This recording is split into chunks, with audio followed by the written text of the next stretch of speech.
Polres Aceh Besar membongkar sindikat penimbun solar bersubsidi yang beroperasi di wilayah tersebut sejak beberapa bulan terakhir. Petugas mengamankan 5 ton lebih solar bersubsidi yang akan dibawa menuju Aceh Barat.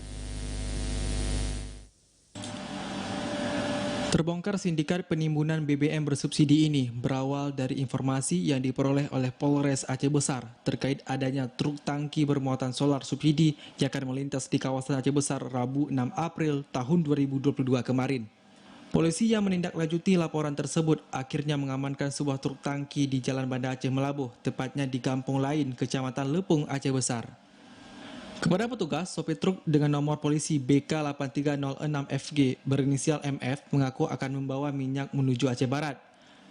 Sayangnya pria berusia 23 tahun asal Gampung Redep, Aceh Utara ini tidak mampu memperlihatkan kelengkapan dokumen barang yang dibawanya. Dari hasil penyelidikan, diketahui seluruh minyak solar merupakan hasil penimbunan yang dilakukan MF bersama sejumlah pelaku yang berinisial R yang telah dipanggil kepolisian. Seluruhnya didapat dengan cara ikut mengantri di SPBU dengan melibatkan 2 unit kendaraan. Jadi untuk saat ini, menurut pengakuan dari supir, proses pengambilan minyak tersebut mereka dengan mengantri di SPBU, mobil yang mengantri di SPBU, kemudian mengisi ke dalam mobil tersebut pulang ke gudang, kemudian minyak itu disedot dari mobil yang memuat di SPBU. Nah, setelah kosong, mobil itu antri lagi ke SPBU untuk mengisi ulang BBM tersebut. Ya, sampai full, kemudian dia kembali ke gudang, kemudian minyak itu disedot lagi. Jadi seperti itu modusnya.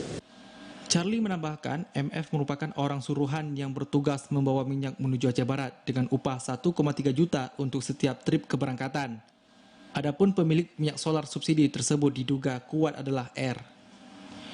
Hingga kini polisi telah melayangkan surat panggilan kepada R untuk menjalani pemeriksaan. Sementara itu, untuk mempertanggungjawabkan perbuatannya, MF kini mendekam di sel tahanan Mapolres Aceh Besar.